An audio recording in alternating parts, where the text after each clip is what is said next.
Run for Your Life by Stephen Waller. Penguin Readers Level 1. Text copyright Stephen Waller 1999.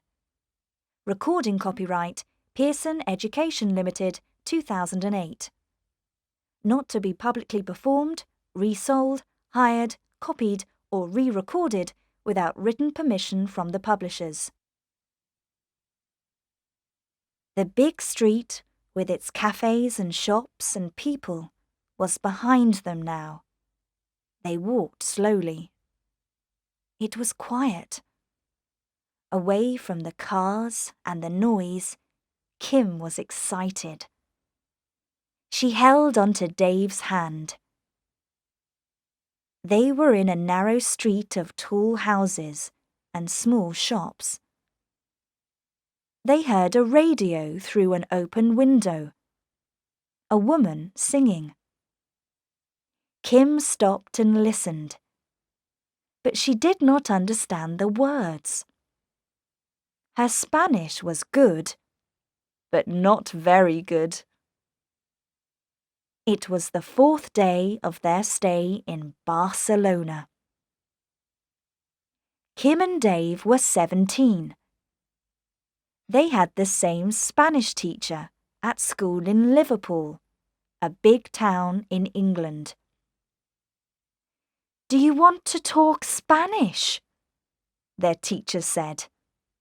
"Well, go to Spain." There were 8 of them from the same school on this holiday. They went to school every morning and talked Spanish. Then, in the afternoons, they usually went out by bus and saw something in Barcelona. Important buildings, famous pictures, old photographs. Something new every day. Today, Kim and Dave were not with their school friends. Dave did not want to go by bus. He wanted to look round the old town. Not the famous buildings.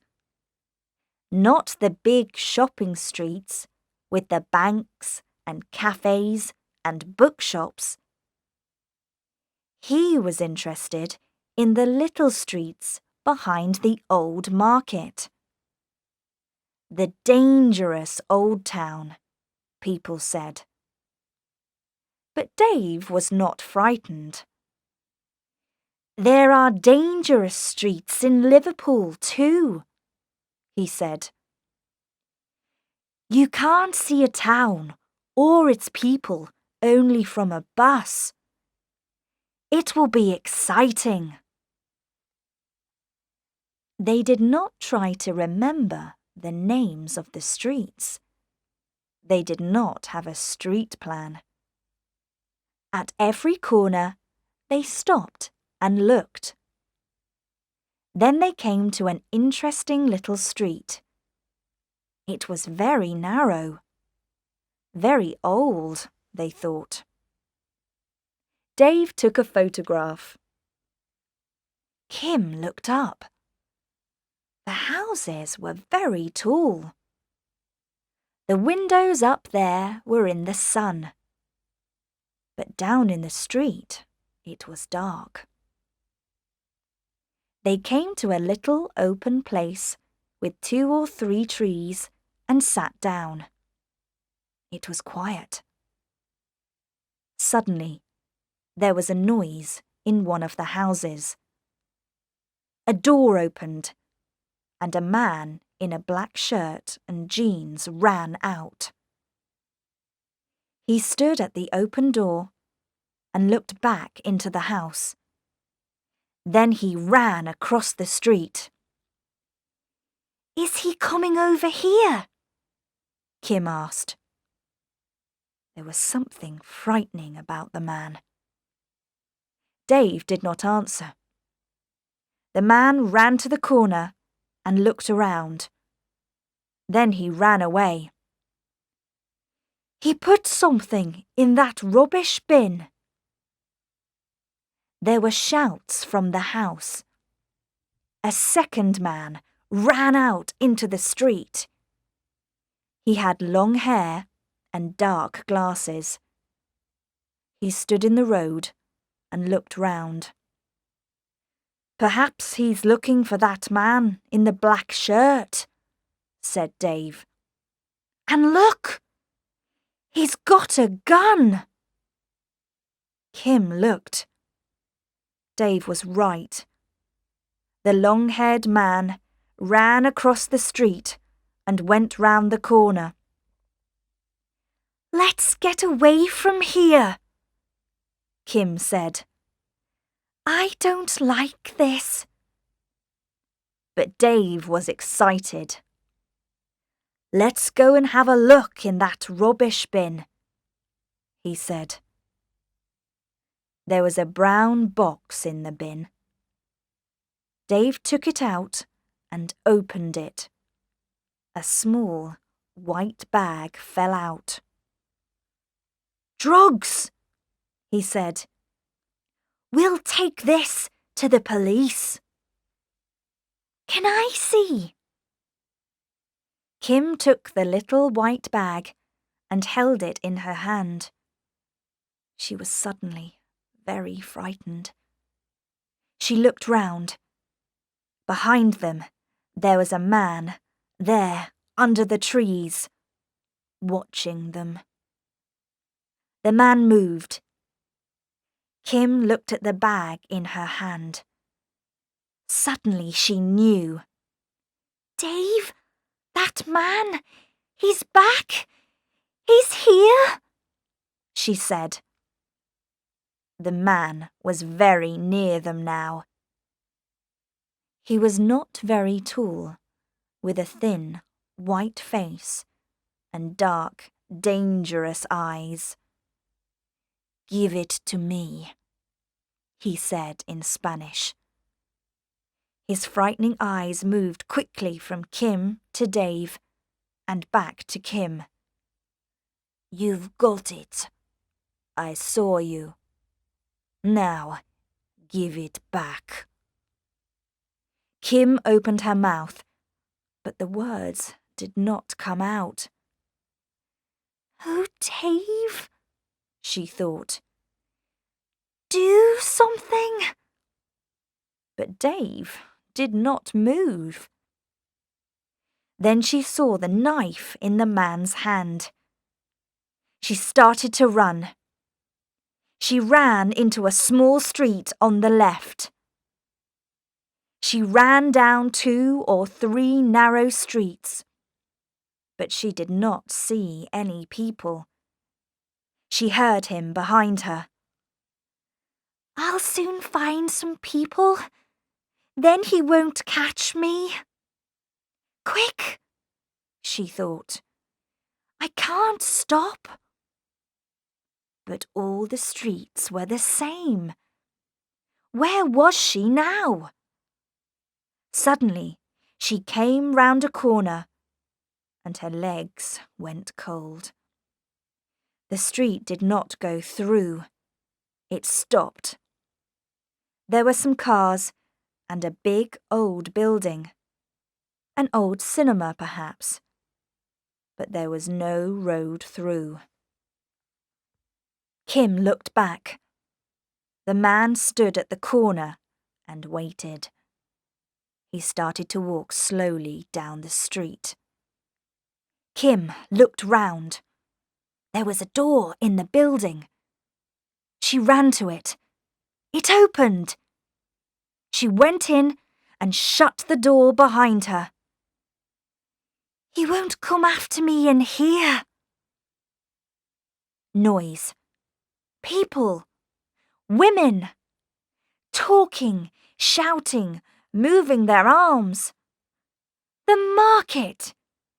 She was in the market in the old town, near the big shopping street. That door was a back door to the market, and the big street was very near.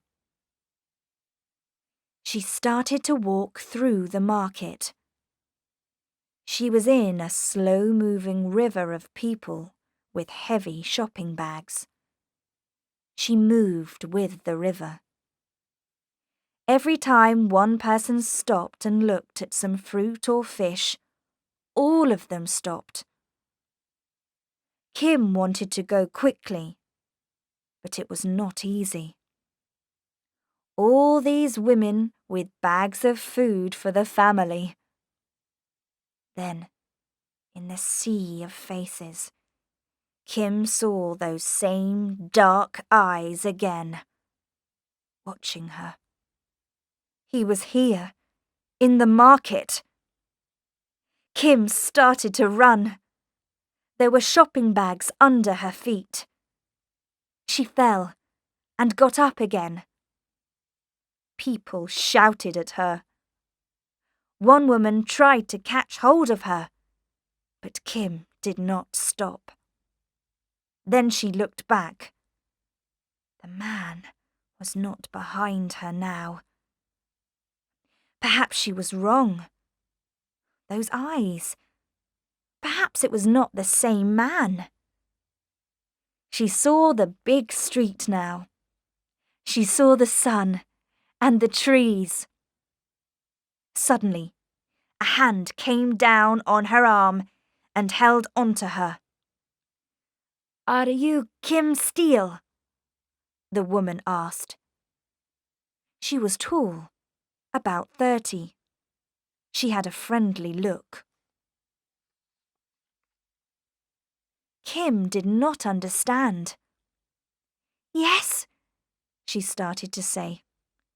"But how do you—" Then, in the woman's hand, she saw a photo, and in Spanish, the word police. "I'm Inspector Lozano, but please call me Anna." The policewoman smiled. "Your friend Dave found us. He's in the car. Come with me." Kim sat in the car with Dave. There was a man with Anna. He had long hair and dark glasses. Now Kim understood. He was a policeman too. She gave Anna the little white bag and asked about the man with the knife. "He sells drugs. Is that it?" "That's right," Anna said. She looked at the long-haired man. "Nacho here nearly caught him in his house. You saw that. Vidal, that's his name, was lucky. He got away. But we want him, and you can do something for us." Nacho smiled. Yes," Kim said slowly. "But—" "Vidal knows you now, Kim, and he wants his drugs. Listen. This is my plan. You go back to that place near Vidal's house. Vidal will be there, and he'll see you. We'll be there too, but Vidal won't see us. He'll think she's looking for her friend." "I can't do it." "Don't be frightened. Vidal won't get near you. We'll stop him. But he'll try. And then we'll catch him." "What do you think, Dave? Say something." "Well, Anna and Nacho will be near, and they know all about these things." "But this Vidal man has got a knife. Perhaps he'll kill me." "Well, yes, but I'll be there too, you know." "You do it then." "Ah, but Vidal doesn't know me. Kim said yes, and Nacho talked on the car radio. Then they drove round behind the market. Kim got out and shut the car door. She walked to the corner. Then she looked back. Anna smiled at her. Dave's face was very white. Kim was frightened. These things were exciting in the cinema, but this was not a game. Anna and Nacho were there. She knew that. But this Vidal was clever. Perhaps he knew about their little plan. And he was dangerous. She was back in the same street now. There was the house. The door was shut. And there was the rubbish bin.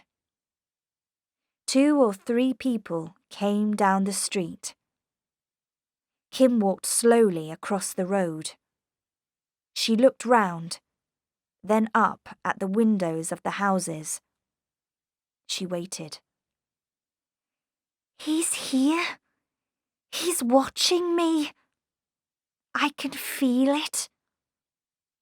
Then she saw him. The black shirt, the thin face, those eyes. It was Vidal. He was very near her.